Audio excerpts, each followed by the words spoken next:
Hello, my dear listeners. Welcome to another episode with Afrotuk Agro TV, where we bring about enriching and insightful innovations, agricultural information, and research.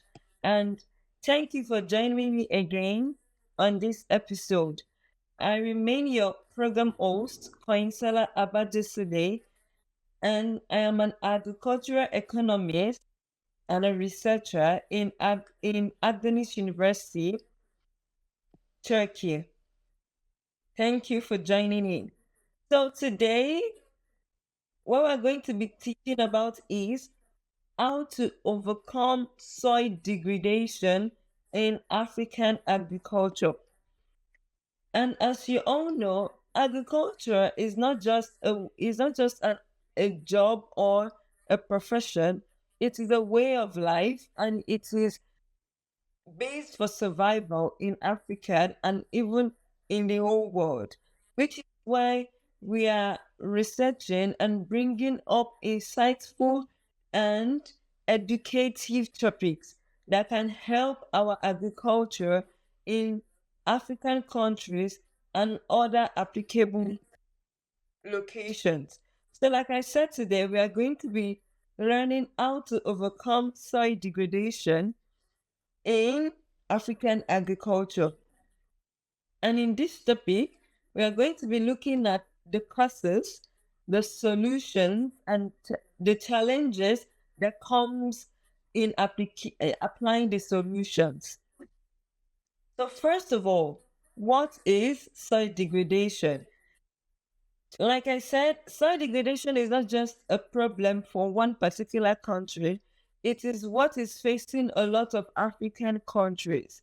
And soil degradation, in layman terms, in simple terms, is the decline in soil quality due to nutrient loss, due to erosion, and mismanagement of soil. So this is what soil degradation means literally. And what soil degradation does is that it reduces agricultural productivity, because when a soil has lost its nutrients or its abilities or qualities, it tends to bring a decline in agricultural productivity. And in the end, it makes farmers spend more.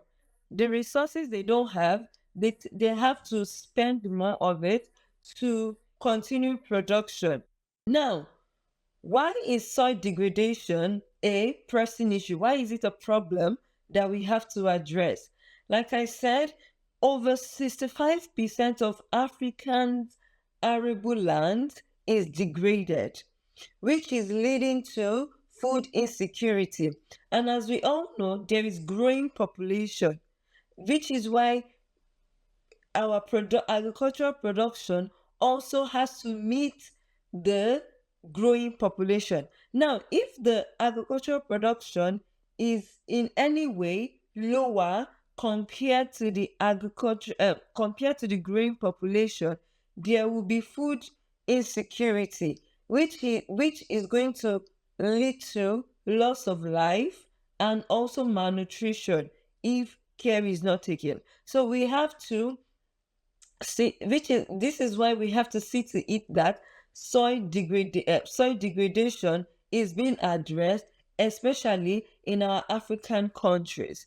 And also, why we have to look into it is that if soil degradation is not looked into, it's going to increase financial costs, input financial costs. For example, what normally maybe for production a farmer has to purchase uh 50% 50% fertilizer, but due to soil degradation the farmer has to purchase about 70% or 80%, which is about 30% in input cost, which is going to affect the how farmers maximize profit and also how they continue production. So This has to be put in check.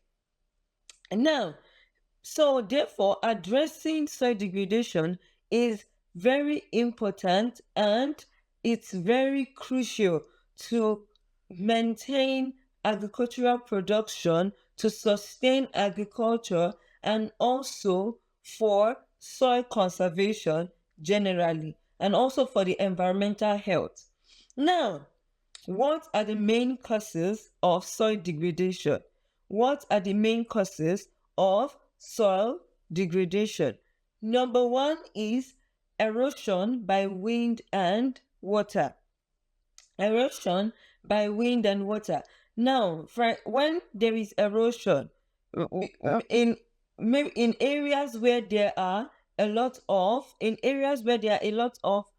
flooding, this is the result. This is the soil degradation is the end result, because in this area where there is erosion by wind or when there is erosion by water, it removes away the topsoil, thereby exposing the soil to harsh environmental activities, thereby reducing the soil nutrient. So when the topsoil has been removed, this exposes the soil, this exposes the soil nutrients, and makes them evaporate away or make them lost to environment, thereby making the soil less of nutrient. So erosion by wind and water is one of the major causes of soil degradation.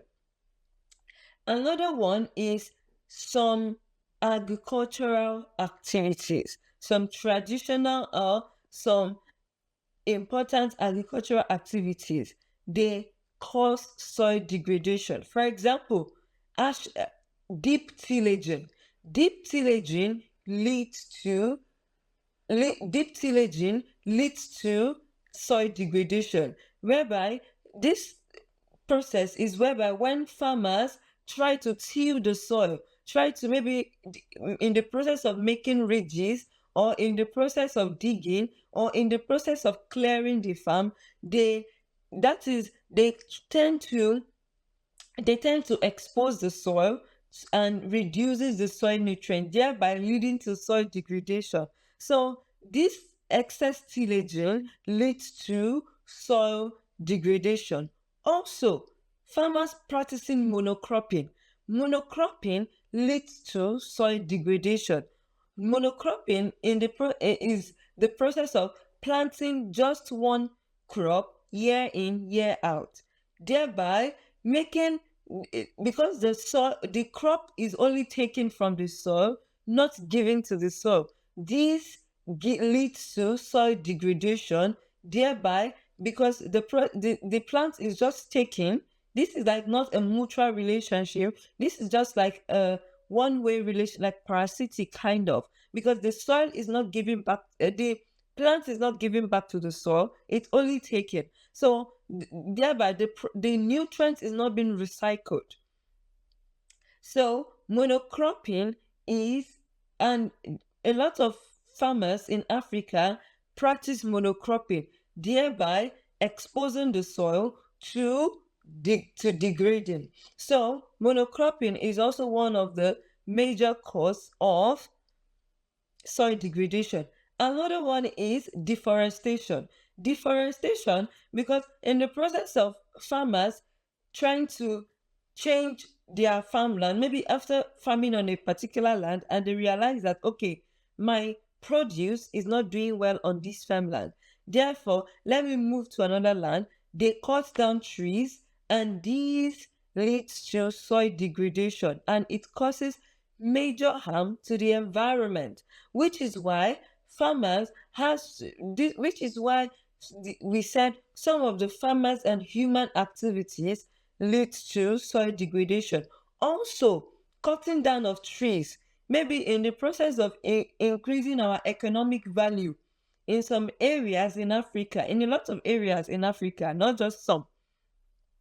Farmers tend to want to improve their economic value, thereby they cut down trees or burn trees to produce charcoal or they cut down trees to expand their farmland, or maybe to get firewood, or maybe to improve their production. Maybe in palm kernel, in palm oil production, they need wood.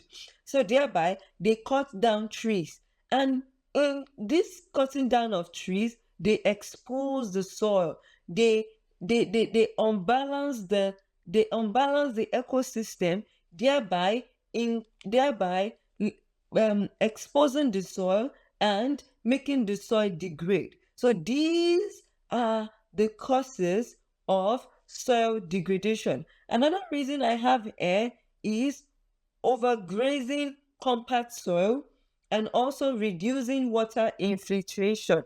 Reducing water infiltration. Yes, salinization is also one of the causes of Salinization is also one of the causes of soil degradation. For example, there are some areas in Africa whereby they have saline water, or maybe there are some water sources whereby the soil salt quantity in the water is too much. So when farmers use those water directly, thereby because and they don't infiltrate it, this salt content goes into the soil, and it causes a buildup in the soil, thereby leading to salinization. And in this process, it reduces the efficiency of the soil. And in this process, it reduces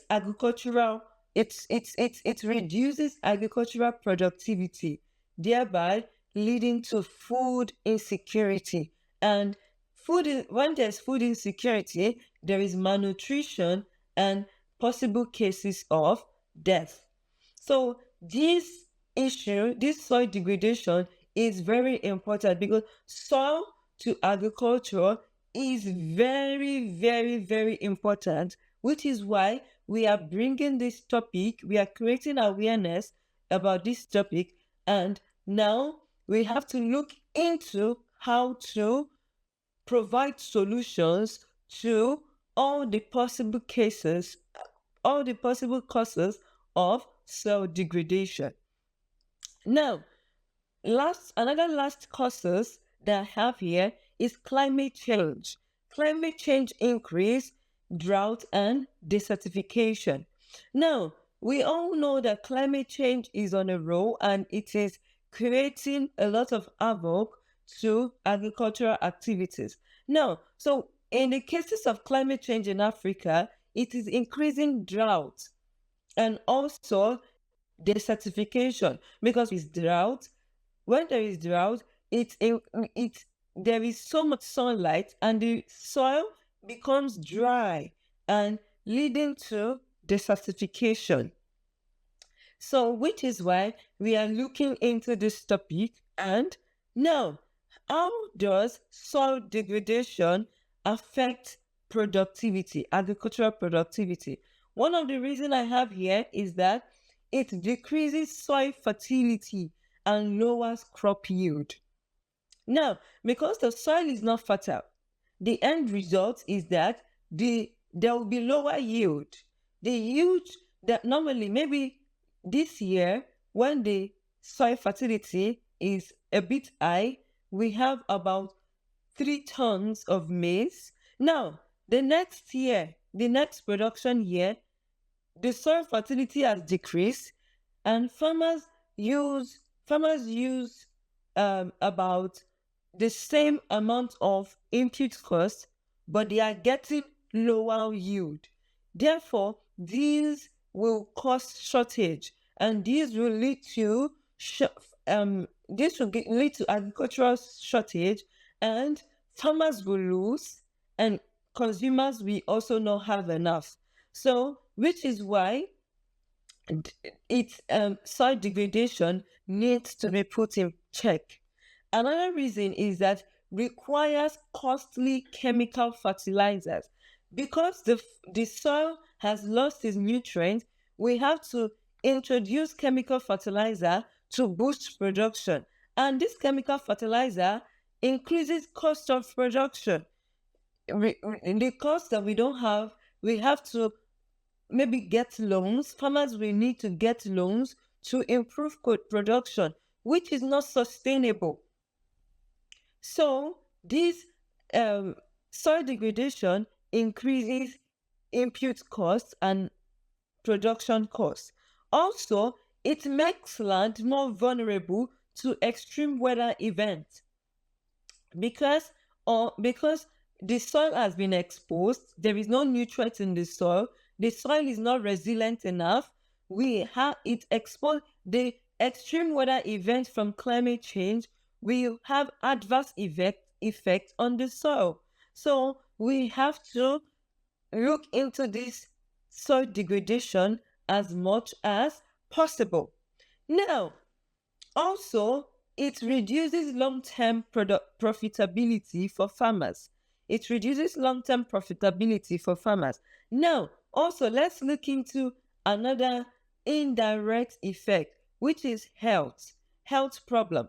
For example, now, farmers, because of the soil does not have enough nutrients to, to sustain production, farmers will have to introduce a lot of chemical fertilizers. Farmers will have to introduce a lot of chemical fertilizers. And in doing so, it affects the health of the consumers because any consumer that consumes this produce, it has effect on their health. Now we have a lot of cancer issues coming up, a lot of diseases, a lot of different cancer cases.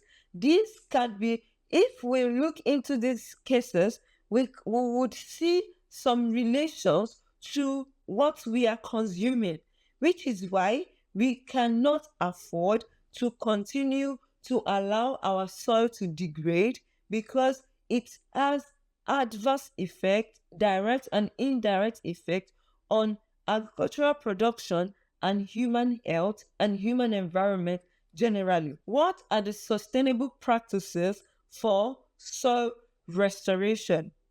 We have soil degradation. So, in giving solution to that, we have to restore our soil. Now, how can we do that? Number one is practicing conservation agriculture. Not just practicing agriculture, but practicing agriculture with conservation in mind, with sustainability in mind, which is why we are bringing this topic. We are practicing, we want to ensure that conservation agriculture is on the rise. Now, a lot of farmers, now, conservation agriculture, like practicing minimum tillage, maybe after a production year, instead of tilling the ground again, we can use some of the residues from the past production. We can use some of these residues from the past production and use it on the soil to aid the next production. Yes. So instead of trying to clear the land adversely or completely, we can leave some of this plant residues, maybe the stem, the root. We can leave some of them in the soil to give back to the soil. Also, crop rotation. Like I said, monocropping leads to soil degradation. Crop rotation leads to soil restoration. So instead of just planting one crop, farmers can plant maybe cassava, maize, cassava, tomatoes, and another crop together. They can plant them together. Maybe one step put cassava, another step in between the ridges of maize. Farmers can plant cassava to improve the soil. So as what maize is taking from the soil will not be the main thing that cassava is taking from the soil, and what cassava is giving to the soil might be what the maize need. So in this process, farmers are helping the soil and also improving production. Now, another thing is planting cover crops. Cover crops, crops that are inside the ground. Farmers will cover crop. So these would restore the soil. Another one is agroforestry, planting trees to stabilize soil and improve nutrients. We said deforestation leads to soil degradation. Now, afforestation, which means planting trees, brings about brings about soil restoration. So farmers can plant trees. And when farmers want to, maybe you need to expand your farmland and there are trees around, instead of cutting down those trees, you can plant your crop around those trees, which is agroforestry. This improve the soil nutrients. Also, making use of rainwater harvesting. Instead of farmers allowing the instead of farmers allowing rain to wash away the topsoil, farmers can harvest those rain, which therefore will help production. Because when you harvest the rain, it will help production and it would reduce drought. And also it will reduce the washing away of the topsoil. It will reduce erosion. Also, community composting project community composting project, because when farmers have community checks, because when farmers have community checks, it would help to put farmers in place and to ensure that all the agricultural activities that farmers are practicing is helping the soil to renew, to replenish itself. It would help the soil to maintain their nutrients. It won't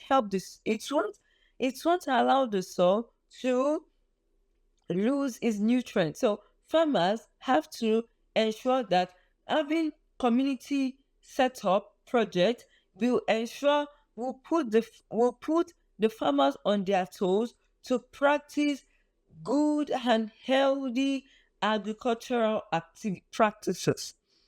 Another one is improved irrigation. Improved irrigation. Instead of just using direct irrigation, farmers can practice good infiltration, thereby the water coming from the well is not having direct contact with the soil.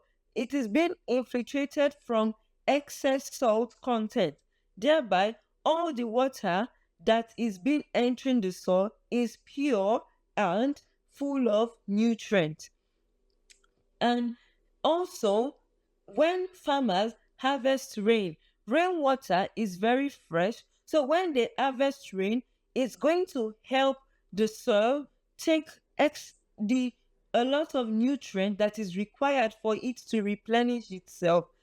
It's going to help the soil to take enough water that is needed to replenish itself, thereby improving the soil and bringing about soil restoration. So, farmers can use filters to filter the water that they are using to irrigate the soil to prevent salinization. Now, mulching. Mulching can also be practiced to prevent loss of soil moisture and also prevent erosion. Now, what are some of the success stories we can see from Africa based on these solutions that I have mentioned before? For example, in Kenya, conservation agriculture has increased maize yield by 50%. That is huge. So if other countries like Nigeria and other countries can adapt, can adopt this conservation agriculture, they can be sure that their production will be increased. Also, in Malawi, agroforestry has improved soil fertility and food security. In Malawi, we have seen cases whereby farmers in Malawi adopted agroforestry and they can boost of increase in soil fertility and food security. Also, community composting project that has been adopted in Ghana has reduced fertilizer dependency because the community in this farming community in Ghana, they came together and they set up a compost project whereby they they depend less on chemical fertilizers, thereby they are reducing their cost of production, and this has helped their agricultural activities tremendously in a very huge way. So this is going to help to improve agricultural production. Now, how can farmers, how can government and NGO help in soil restoration? First of all, some of this, first of all, by providing subsidy and loans for sustainable farming. Sustainable farming is sustainable but not cheap because farmers will have to depend on some on sustainable practices, which is not cheap. So government can come in by providing subsidies and loans. Also, a lot of farmers, based on research, a lot of farmers knows about these soil conservation techniques, but how to practice it effectively is what they don't know. So NGOs, extension organizations, and government officials can come in by training farmers on these techniques. Thereby, they can make very good use of them. Also, by strengthening land use policies to prevent over exploitation. When there is when there is strong land use policies, farmers would see to it that the land they have, they are making very good use of it. And not just that, okay, maybe this land is not fertile, I can move to another land. It is not, it shouldn't be allowed. Farmers should learn to take care of their soil and also see to it that their soil is being replenished and is being taken very good care of. Also, by government should invest in research and promote soil-friendly technologies like we are doing now. Government and NGOs like Afrotuk Agro is doing can also help in increasing research and also promoting soil-friendly technologies. Now, what are the barriers to adopting what are the barriers what are the barriers to adopting these soil conservation technologies? And even before we go there, we have a lot of soil we have a lot of affordable technologies for farmers. One of it is low cost soil testing kit for nutrient analysis. Low cost soil testing kits for nutrient analysis. This is very essential because instead of farmers just supplying the nutrients nutrients and maybe the soil, for example, if the soil needs a lot of nitrogen but the farmers thinks the soil needs phosphorus, the farmers will keep supplying the soil with phosphorus, thereby, and this will have little or no effect because the soil needs nitrogen but the farmer is supplying phosphorus. This will cause more harm to the soil, which is why we have to ensure that farmers test have the ability to test the soil. But there are some of the soil testing kits are expensive and unaffordable for farmers, which is why we have to teach the farmers how to set up and use low cost soil testing kits for nutrient analysis. And In our next episode, we are going to be learning how to set up these low-cost soil testing kits to improve our production. Also, farmers can make use of mobile apps. There are a lot of mobile apps that farmers can use to scan their soil or maybe their plant, and they can see nutrient deficiency. Also, making use of solar powered irrigation system, and also making use of remote sensing tools for soil monitoring, and also organic composting. But these technologies are quite on the high side, especially for smallholder farmers, which is why government and NGOs can provide subsidies and loans for farmers to purchase and to make sure these technologies are readily available for farmers. Now, what are the barriers to production? One of the major barriers is cost of production. Costs. Farmers, farmers know some of this. Some farmers they know some of these things, but because of financial problems, they are having issues, challenges in adopting these technologies, which is why government and NGOs have to come in place, provide affordable and low cost technologies for farmers. Also, lack of technical knowledge. Lack of technical knowledge for farmers is also a major barrier. Also, cultural resistance by farmers in adopting these technologies. Cultural resistance, because farmers, maybe because they are used to some ways of production, they find it difficult to adopt new technologies.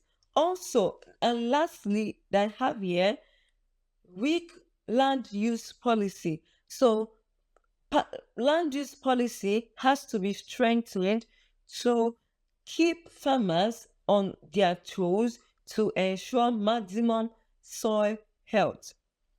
So, in summary of this episode, we have looked at what soil degradation means, the major causes of soil degradation, which we say monocropping, lack of practice of soil conservation agriculture, deforestation, climate change, and lack of adoption of soil-friendly technologies. And we also look at the impact of this soil degradation. We looked at high cost of production. We looked at indirect impact in health. We looked at exposing the soil, and we also looked at leading to soil degradation leading to food insecurity. And what are the possible solutions? Farmers farmers adopting soil-friendly technologies, government and NGOs producing government and NGOs providing agricultural support, loans, and subsidies, and also extension agents, government, and private organizations coming together and giving farmers adequate training in adopting soil friendly practices and soil and conservation agricultural practices. So, next week, or till I come your way again, we are going to look into how to practice